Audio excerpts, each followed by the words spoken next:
I'm Michelle Fox with DentistryIQ.com.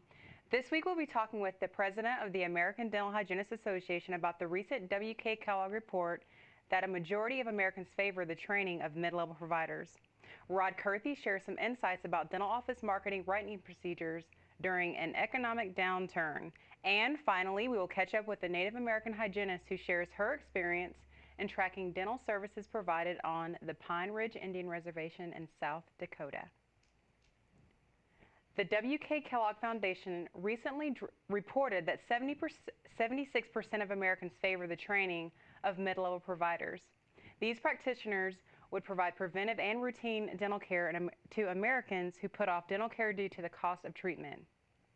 Pamela Quiones is the president of the American Dental Hygienists Association. RDH Magazine caught up with Quiones at a recent American Dental Association annual session to ask the ADHA's reaction to the Kellogg report. We support mid-level providers.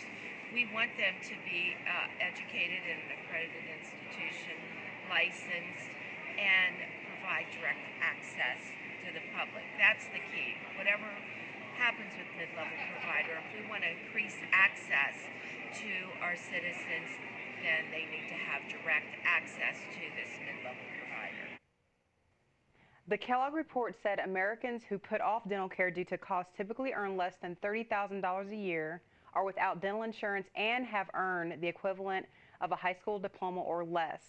Quiones said that dental hygienists already have the capability to provide treatment to lower-income residents in many states. Well, I think we have dental hygienists all over the country treating low-income people through the public health system, or we've already have 35 states that patients have direct access to a dental hygienist. Doesn't make sense when you have this many, a big of an underserved population, that you would pay a dentist and a hygienist to do hygiene treatment.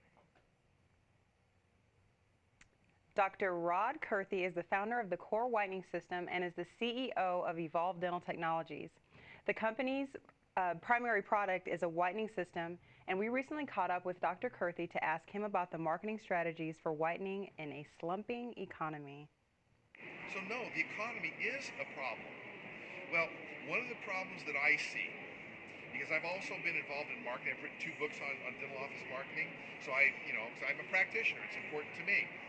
Well, one of the things that I've learned with marketing is whatever you promise, you darn well better to be able to deliver it. Well, whitening, free whitening, discounted whitening is something that a lot of dentists are offering to get people coming in. But dentists, we don't typically have a business person's mind.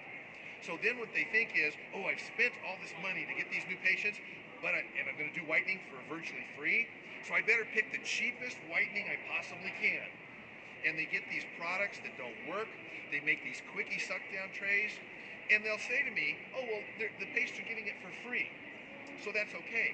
No, when you have a new patient walk in your practice for marketing, they are not your patient yet.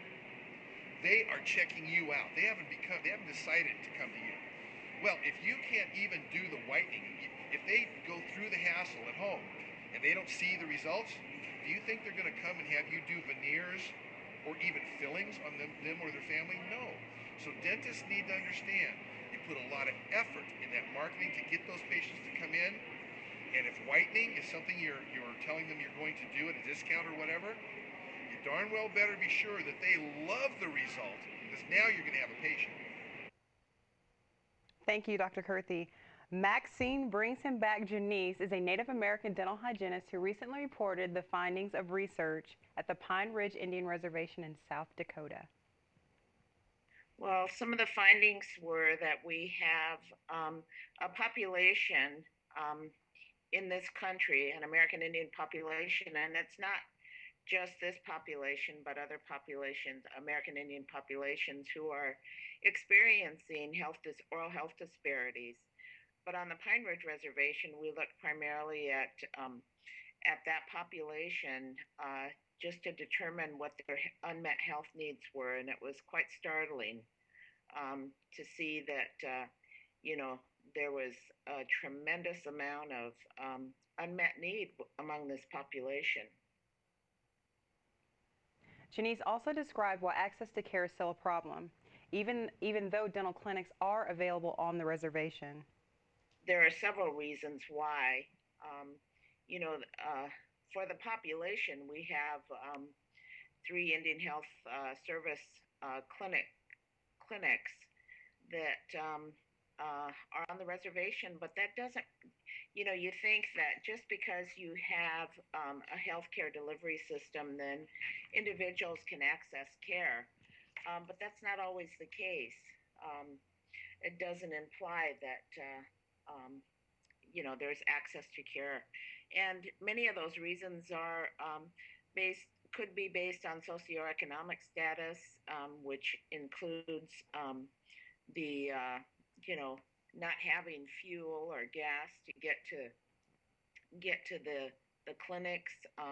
The clinics sometimes create barriers for accessing care. So there's numerous reasons why, among this population, um, it's difficult. It's a challenge. Her entire interview with our wonderful Mark Hartley can be viewed on dentistryIQ.com. Her article for the Journal of Health Affairs advocated the use of mid-level dental providers to improve dental care among Native Americans. Thank you so much for joining us on dentistryIQ.com. I'm Michelle Fox, saying goodbye until next week.